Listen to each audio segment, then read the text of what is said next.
Mes amis, bonjour à tous, et je vais commencer par la mauvaise nouvelle, ça se fait, il n'y aura pas de paix en Ukraine. Malgré toutes les négociations qu'on voit entre les superpuissances ces derniers jours, que ce soit les États-Unis, la Russie et la Chine, ou même l'Europe, aucun d'eux n'a intérêt à la paix. Et même cette histoire de cessez-le-feu qui nous est vendue par Macron et les dirigeants européens depuis quelques temps maintenant, sont pour moi, et je vais vous expliquer pourquoi dans les minutes qui viennent dans cette vidéo, n'est qu'un outil pour pouvoir participer à la guerre et donc l'aggraver et la prolonger par la suite. Mais avant de rentrer dans l'actualité, on va faire un petit rappel historique assez court, une petite remise en contexte. Depuis la crise du Covid 2020, toutes nos économies sont dans le rouge, le rouge profond, le rouge le plus sombre possible. Et tout ce qui était développement pacifique du capitalisme via un commerce sans entrave, l'OMC, une mondialisation heureuse, tout ça c'est mort, c'est foutu à la poubelle, c'est du passé. Maintenant on est entré dans une phase historique où la tendance à la guerre de repartage du monde c'est devenu la grande actualité de la planète. Et ça faut bien le comprendre pour suivre ce qui va se passer et pas sombrer dans une nostalgie d'un monde qui ne reviendra de toute façon pas. Dans ce cadre là on a deux blocs maintenant qui sont déjà bien constitué de manière assez solide et qui s'avance petit à petit vers un affrontement de repartage du monde. On a d'un côté le bloc occidental, encore hégémonique aujourd'hui, avec les États-Unis comme pièce maîtresse, et derrière tous ces vassaux / alliés au sein de l'OTAN ou d'organisations similaires dans le Pacifique.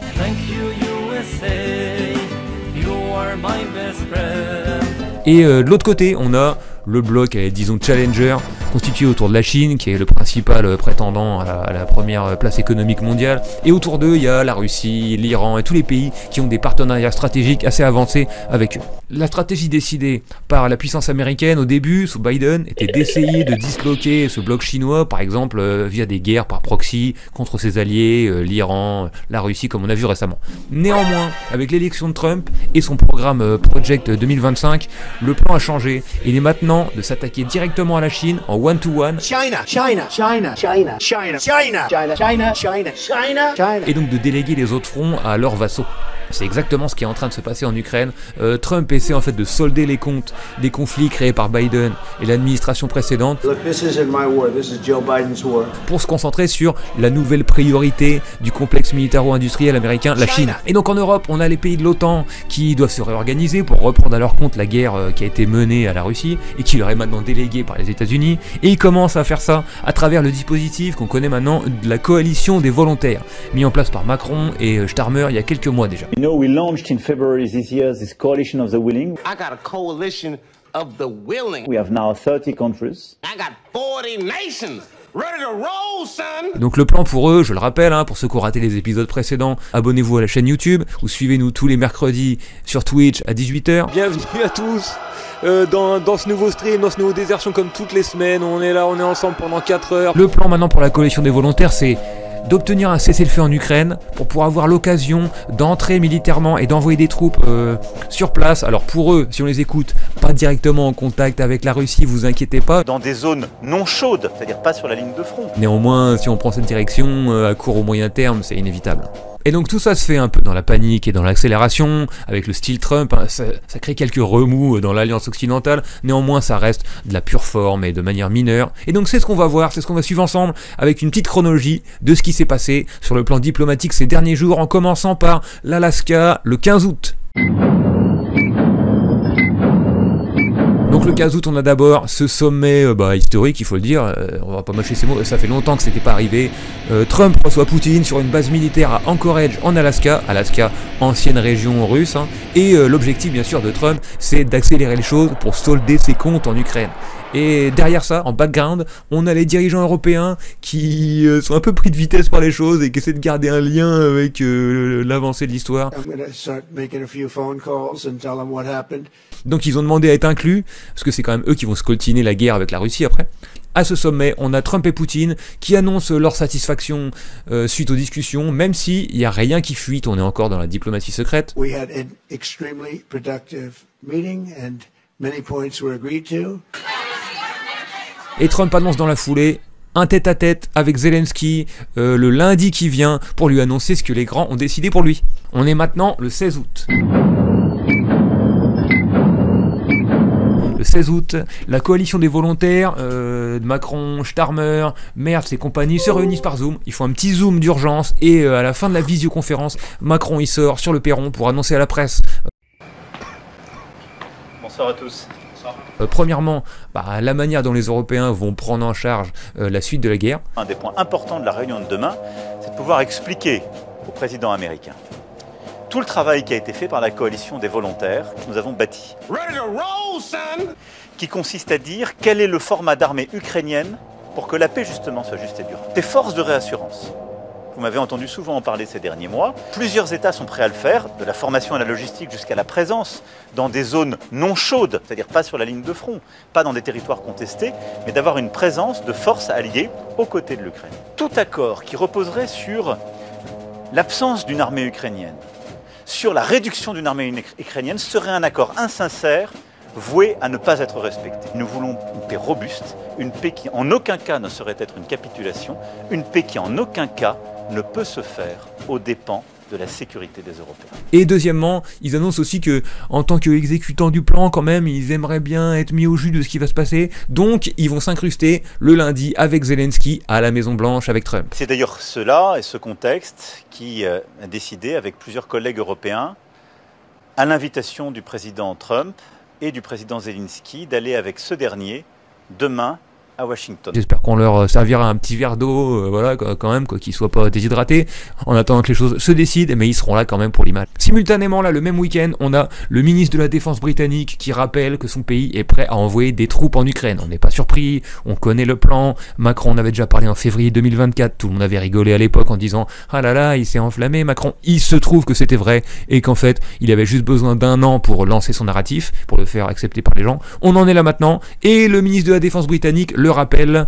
Secretary, are you prepared to put boots on the ground? The Prime Minister has made clear that he's ready to consider putting UK boots on the ground in the circumstances of a negotiated peace. Et nous voici le fameux lundi 18 août. Le fameux lundi, la grande réunion à la Maison-Blanche entre Trump et Zelensky. Alors, les sous-fifres de l'Union Européenne, eux, ils sont reçus par la porte de derrière, reçus par une réceptionniste. Zelensky, lui, qui était vraiment invité, il est accueilli normalement par la porte de devant avec le maître de maison. Tout. Et il y a un premier tête-à-tête qui commence entre le Z et le T, et pendant que les autres attendent dans une petite salle d'attente à côté. J'espère qu'ils leur ont donné des magazines, un petit Paris Match pour Mélanie, un petit Cuisine Actuelle pour Macron comme chez le médecin. Lors de la conférence de presse, Trump rappelle déjà à plusieurs reprises que c'est pas sa guerre, c'est la guerre de l'administration précédente. Look, this isn't my war. This is Joe Biden's war. He's the one that had a lot to do with this happening. Et il le dit même ouvertement, déclenché par Biden. I was under Joe Biden, a corrupt politician. Il dit un idiot même. Look, if we finally beat Medicare. Thank you, President Biden.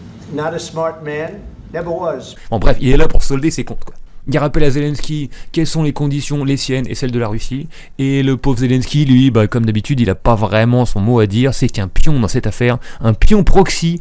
Mais bon, c'est ce qui arrive quand tu places ton destin entièrement entre les mains d'une grande puissance impérialiste. Hein, que ce soit l'une ou l'autre, le résultat est le même. Et ensuite arrivent les joyeux lurons de l'Union Européenne. We have people waiting in another room right now. They're all here from Europe, biggest people in Europe.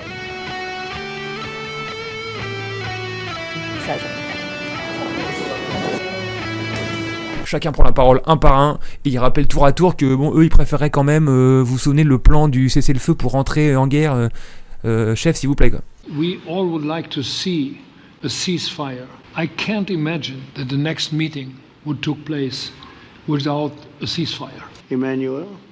Ask for a truce or a ceasefire, at least to stop the killings, as we discuss, is a necessity. Là Trump dit, bon les gars, ça m'arrange pas ce truc, d'accord, moi je veux régler mon problème là pour me concentrer sur la Chine, comme j'ai promis à mon establishment, à ma bourgeoisie, à mon complexe militaire-industriel, excusez-moi mais démerdez-vous avec la patate chaude là. In the 6 wars that I've settled, I haven't had a ceasefire. I don't think you need a ceasefire. You know, if you look at the 6 deals that I settled this year, they were all at war. I didn't do any ceasefires. Et on a le président finlandais qui conclut, Alexander Stubbs le zombie comme on l'appelle ici. President Stubb of Finland, and where are we here? Where? Et qui rappelle, nous, chef, on a une bonne expérience avec la Russie, on a déjà été en guerre contre eux. À l'époque, on était alliés avec les nazis, vous vous souvenez, c'était en 41. We of course have our own historical experience with Russia from World War II, the Winter War and the War of Continuation. Is this him? Is this you? We found a solution in 1944, and I'm sure that we'll be able to find a solution in 2025. Alors, bravo, j'imagine, ça a l'air d'être à la mode en ce moment, Bon, ok. Et maintenant, l'agenda qui se prépare pour les prochaines semaines, c'est d'abord l'organisation d'une réunion bilatérale entre Poutine et Zelensky pour appliquer et mettre sur le papier ce qui a été décidé. Alors on va voir si ça se fait. Un truc qui va jouer, c'est est-ce que les Occidentaux ont vraiment des leviers pour imposer ça à Poutine et de le faire cesser sa guerre qui, faut pas se mentir, il est en train de gagner sur tous les plans là. Néanmoins, si ça se passe, les Européens, eux, demandent un petit strapontin derrière pour participer. Donc on va voir quelles ont été les réactions à gauche en France. Alors il y a deux camps grosso modo. Bon, c'est tiède dans les deux cas, hein. Ceux qui pensent que cette négociation c'est une bonne chose et qui croient en la paix et qui espèrent pouvoir revenir à la paix précédente des années 90-2000, ok. Et il y a les autres qui pensent que ces négociations c'est une trahison de l'Ukraine, une trahison du camp de la liberté et du bien, et qu'il faut se battre jusqu'au dernier Ukrainien contre Poutine, ce nouvel Hitler, on les connaît aussi. Maintenant, je vais vous dire ce que j'en pense moi, ok. Je pense qu'il est absolument naïf d'espérer revenir à la situation précédente, avant la crise, à une paix du type Pax Americana qu'on a connue depuis les années 90. Il faut plutôt, quand on est de gauche, embrasser la nouvelle époque qui s'ouvre là devant nous, une période de guerre bien sûr, une période de confrontation entre les grandes puissances, ça veut dire beaucoup de malheur, beaucoup de destruction, beaucoup de résistance qu'il va falloir organiser, et les régimes vont vraiment jouer les gros bras entre eux pour se repartager le monde, et à l'intérieur aussi pour écraser toute opposition. Mais cette période qui s'ouvre, ça veut aussi dire l'ouverture de brèches au sein des régimes chez nous, surtout si Macron se place en fer de lance, en meilleur élève de cette guerre avec la coalition des volontaires. Et ça veut dire l'ouverture d'une grande période d'instabilité et de fragilité à l'intérieur de tous ces régimes qui se lancent dans une véritable opération de quitte ou double. On le voit dans l'histoire, les périodes de crise du capitalisme peuvent aussi se transformer de manière dialectique en ouverture d'une période révolutionnaire libératrice pour les peuples du monde entier.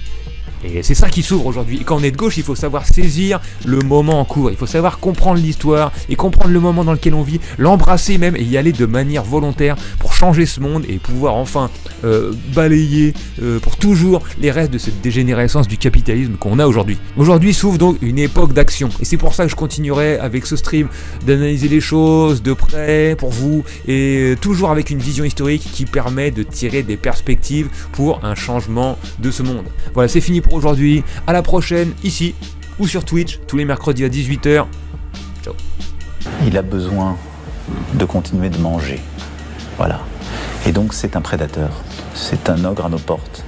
Et je ne dis pas que dès demain c'est la France qui sera attaquée, mais enfin,